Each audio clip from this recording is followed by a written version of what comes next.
When he embarked upon this journey sometime in 2022, nobody would have thought that it will come to such a comprehensive economic trade agreement. So first up to the Commerce and Industries Minister, hearty congratulations to you and your team on this deal where Prime Minister Starmer has said that this is the biggest and the most comprehensive deal post-Brexit that the UK has entered into. So खुश तो बहुत होंगे आप?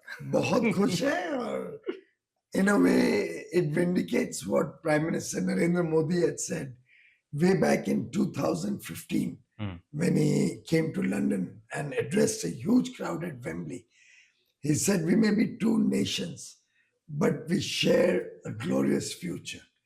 And मैं समझता हूँ कि वास्तव में प्रधानमंत्री मोदी जी की जो दूरदृष्टता है, जिस प्रकार से उन्होंने भारत को अब साझेदार बनाया है विकसित देशों का, जिससे हमारी मानसिकता भी विकसित बने, जिससे हम भी सोचे अच्छी चीजों की, बड़ी चीजों की, छोटा ना सोचे. तो मैं समझता हूँ ये जो पूरा बदलाव आया है भारत में, ये मोदी जी की सबसे बड़ी ताकत है, देन है देश के लिए, और भारत का भविष्य उज्जवल है. But it's not a free trade agreement. It's a CETA because there are certain sectors that you have protected for Bharat. And which are those sectors? And let's try and put that out. When it comes to produce, so apple growers and then all these sensitive sectors. For example, dairy is not open. Dairy. No rice, no sugar, no apples. Every country, you have to look at the strengths of the country. See what are your offensive interests, कि आपको क्या market access चाहिए, and what are your defensive interests, कहाँ पे आपको खोलना नहीं है या बचना है. वैसे ही दूसरी तरफ के भी दोनों होते हैं. Right. एक अच्छी बात जो माननीय प्रधानमंत्री नरेंद्र मोदी जी ने मुझे सिखाई है कि सेंसिटिव रहो दूसरे के प्रति, तो वो भी आपके प्रति सेंसिटिव रहेगा.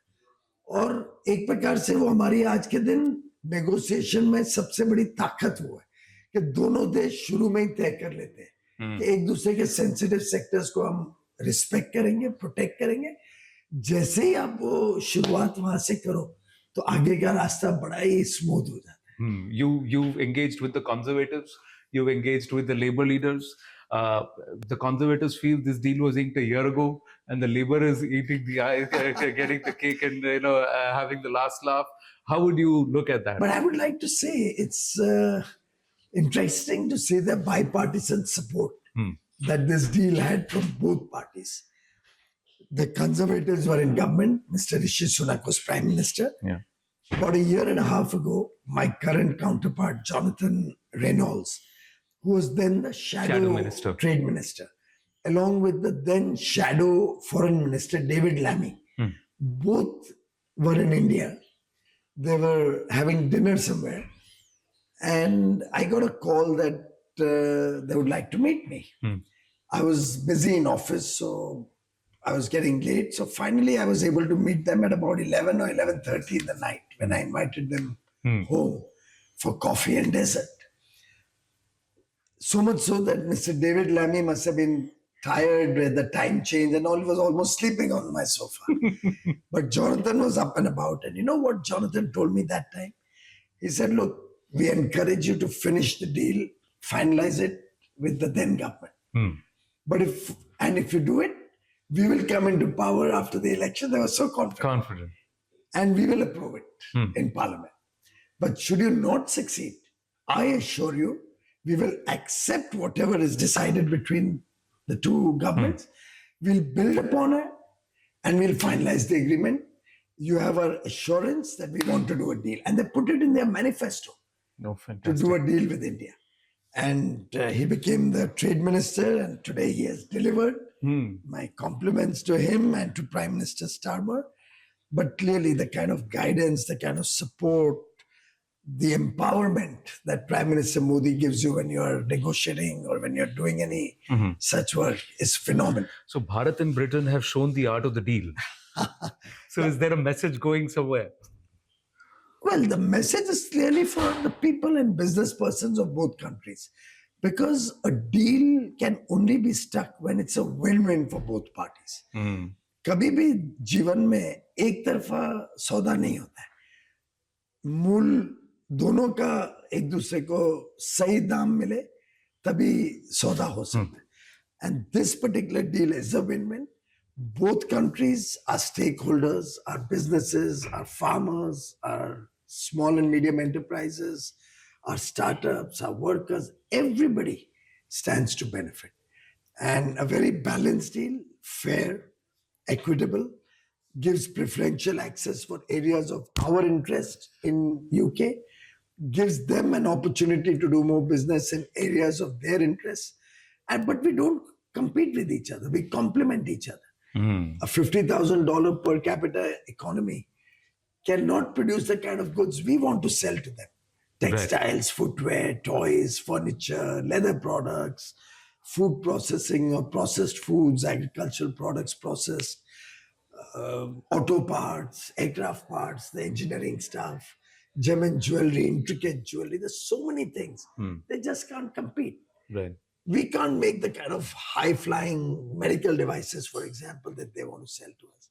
They're GI products that they want to sell to us.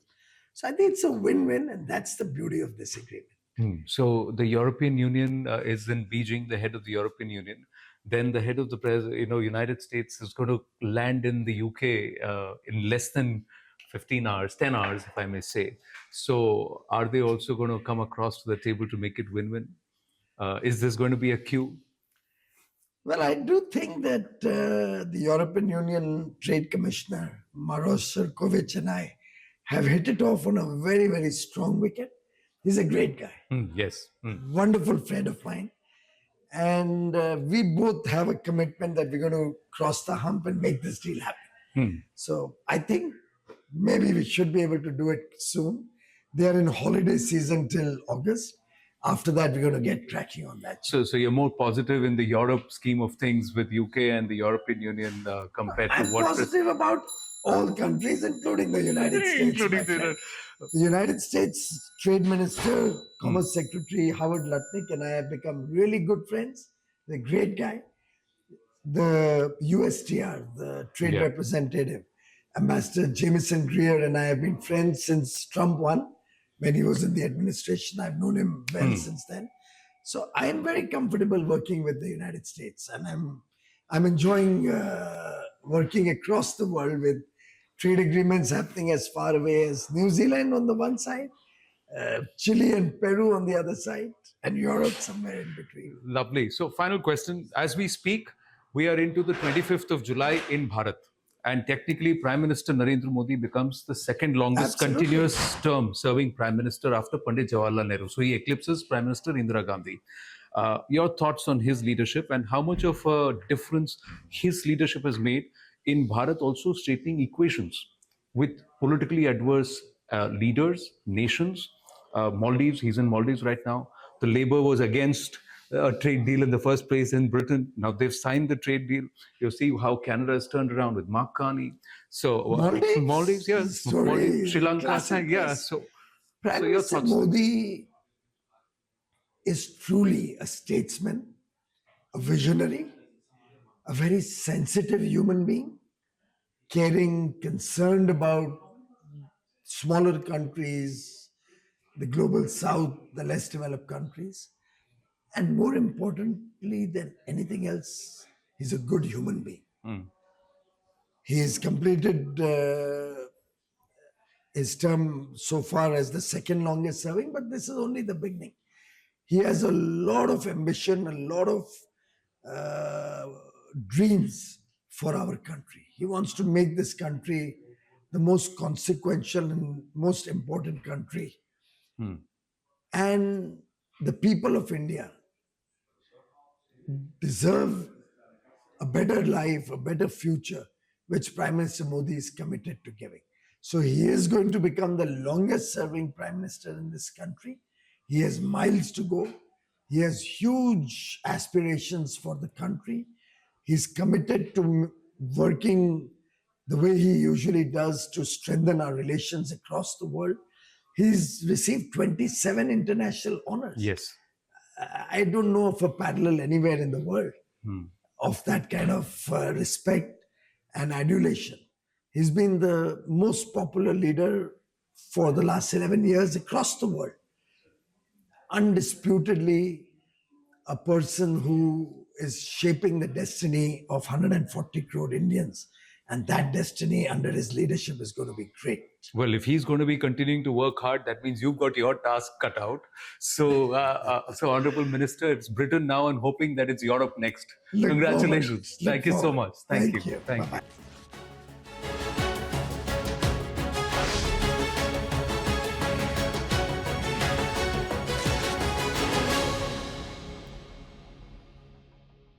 Hello and welcome to our very special broadcast here on CNBC-TV18 on a historic day. I'm Shereen Bhan. It's taken 14 rounds of negotiations over 3 years and 4 British Prime Ministers, but the much-awaited free trade agreement between India and the UK finally inked. Prime Minister Modi and Prime Minister Keir Starmer today inking the FTA at Chequers House in the UK. Well, essentially, this does bring down tariffs on both sides, and it also opens up the opportunity for additional exports. And of course, both sides hoping that this will increase bilateral trade by £35 billion annually. Joining us now to talk about what this means for both sides is Sunil Bharti Mittal. He was leading the business delegation. He was there when the FTA was inked by the two Prime Ministers. Mr. Mittal, many thanks for joining us here on CNBC-TV18. As I pointed out, it's taken 14 rounds of negotiations over 3 years and 4 British Prime Ministers to finally get the India-UK FTA done. You were there when both Prime Ministers were signing this. Take me through that moment to start with. Well, as you rightly said, this is truly a historic moment, and a lot of work has gone behind the scenes over the years, and you rightly said, it's gone from multiple Prime Ministers on the UK side, and wherever we had a solid continuity of leadership for 11 years, actually. And the last 3 years were, in particular, very hectic. Trade deals, Shereen, are never easy. They're very difficult. How do you match aspirations of two countries, its people, its requirements? Businesses have different pulls and pressures. What you want is what they resist, and vice versa. So to start with, let me say, I must applaud the leadership of both the Prime Ministers to finally come together to get to a conclusion of this historic deal. This, to my mind, could actually set up a real roadmap for many other such deals with the Western world. And today, you could see in that room, in the very intimate setting at Chequers, a tremendous amount of energy between both the sides, bonhomie, friendship, exchanging commitments between not only the political leaders, but business community to take the trade, investment, and trade both in goods and services to the next level. Mr. Mittal, as you pointed out, trade deals are complex and, of course, it takes a lot of negotiations on both sides. Both sides believe that this is a win-win. But let's talk about some of the specifics. Now, average tariffs to be reduced from 15% to 3%. Tariffs have, in fact, been removed on 99% of goods and services. But in the immediate term, there are concerns, for instance, on the Indian side. What happens to the Indian automobile sector? What happens to the Indian alcohol beverage sector? I mean, those are two sectors that have expressed their concerns. What we have seen as part of this FTA is a kind of phased reduction of tariffs as well as a quota system. So if you can explain to us where you believe the most opportunities lie, but also whether the vulnerabilities have been addressed. I think you rightly pick up that there will always be concerns whenever such trade deals are signed. Let me start by saying that the British tariff for Indian goods have almost always been very, very low, and India has continuously enjoyed the low tariff entry into the UK for its products and services. Now, while granting lower tariffs on multiple areas like Scotch and automobiles and some other areas like soda and soft drinks, etc., I think India very nicely calibrated the impact of that on the local industry. I think each one of these industries that you have named have tremendous amount of local manufacturing with very high degree of local content. So I think the Indian industry need not worry in these areas. If UK products were to come to India, even with reduced duties, you know that the cost of manufacturing in UK is extremely high compared to India. Transportation, logistics, insurance, a lot of things come added on top of that. So other than a very niche upper crust market, which will want very expensive British products, I don't think so in terms of mass consumption, there should be any cause of concern. And on the other side, the opening up of services agreement, which allows Indian chefs, musicians, teachers, nurses to come more freely into the UK, to my mind, actually delivers a significantly higher benefit for India. As in the end, you rightly said, it's got to be a win-win. You just can't take all and not give anything. I think it's been a great balance. We will, during this interview, talk about other significant issues of benefit like cooperation in defense and space and many other things. But on pure supply of goods, which is a trade block, I think in that the whole trade deal is very nicely balanced. And if I may hasten to add, perhaps more in favor of India. Perhaps more in favor of India. That's an interesting comment there coming in from you, Sunil Mittal. You address the issue of defense, you address the issue of aerospace, etc. And these are, of course, areas of mutual interest as well as perhaps more deeper mutual cooperation. Now, in light of this FTA, but also in light of the geopolitical dynamics and the ever-changing geopolitical dynamics, what does this FTA do specifically to deepen collaboration and cooperation in both these areas? Yeah, so first of all, let's start. These are two economies of similar size. India at $3.5 trillion and UK about the same size. UK has the advantages of a lot of areas of technology, biosciences, defense, very deep technologies on missile technology, space technologies. And yet they do not have adequate manufacturing facilities, talent pool that is required to back them up to be world champions. On the other hand, India has a very large market, unlike UK, which is a much smaller population. It has the talent, it has the low-cost manufacturing facilities. Now, imagine if you combine these two complementary benefits that each country can offer to each other, you become a force multiplier. India is poised to be a $25-30 trillion economy. UK recognizes that, and therefore we're very happy to embrace and talk about deep technology partnership, which usually the Western world has not opened up to emerging economies. So in that sense, this will be a very special, advantage for India to get access to technologies for its own needs, own markets, but more importantly, exporting across the world. To the current, the total business between UK and India is at about $56 billion. This agreement has an ambition and a vision to take this to $120 billion in 5 years' time frame. And that's a real strong, vision that has been set up by the two prime ministers.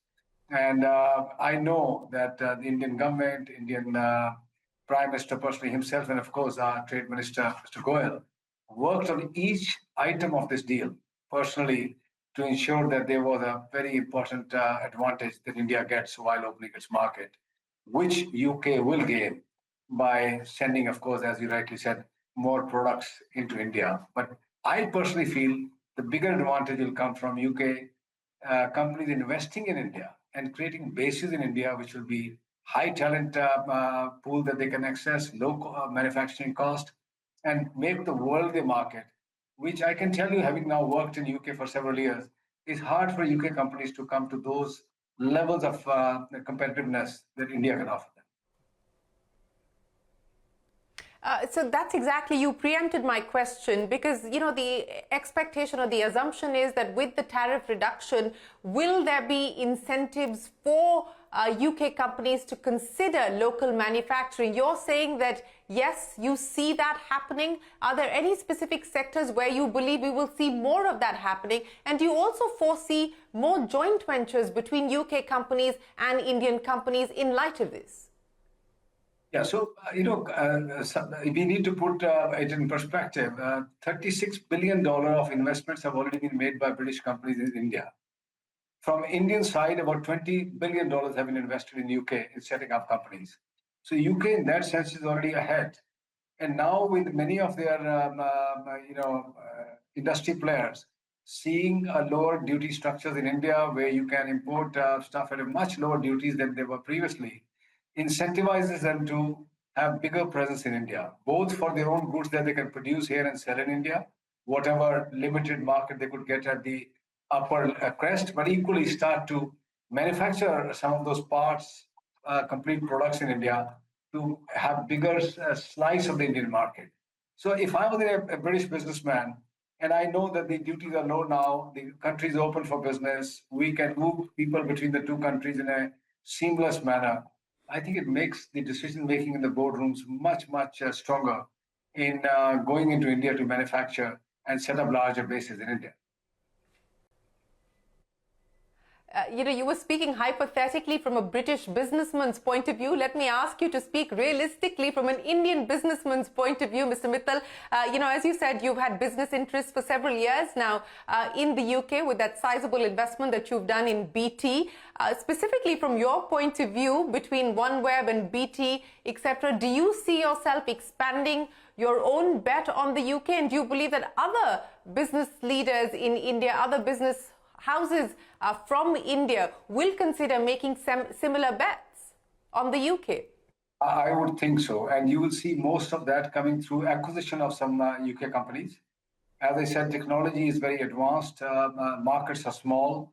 And we are already seeing companies like TVS, who have picked up the Norton motorbikes here in the UK, where they are manufacturing very high-end motorbikes. They were on display today.